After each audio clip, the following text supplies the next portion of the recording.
So for this video, what I'm going to do is I'm going to compress some air inside of this here air bazooka.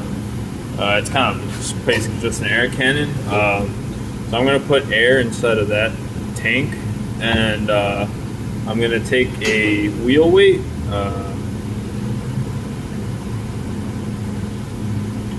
I'm going to take one of these wheel balancing weights and I'm going to put it on the opening of that air cannon. I'm going to release the air inside of the cannon, and this wheel weight should go flying off a set amount of distance. And I'm going to measure that distance, find the velocity that the wheel weight was traveling in the X direction, horizontal direction. I'm going to assume that there's only horizontal motion, so I'm not going to really try to do it high up. So basically we're going to assume only horizontal motion, find the velocity that this wheel weight was traveling at, and ultimately, to my understanding, the energy of the compressed air should equal the kinetic energy at which this wheel weight will be traveling when I fire it. So the goal is going to be to find what the energy inside of the compressed air tank is. So stay tuned for that second part.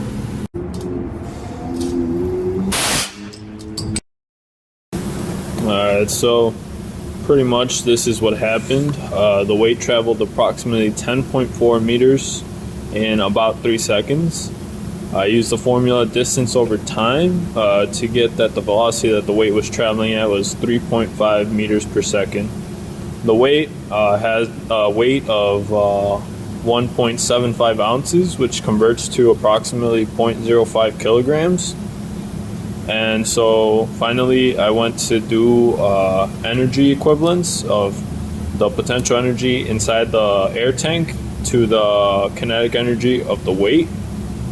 And so the kinetic energy was 1/2 times the mass times the velocity squared, and that ultimately ended up coming out to 0.3 newtons of force, or 0.3 joules of energy, I guess. Sorry, my bad.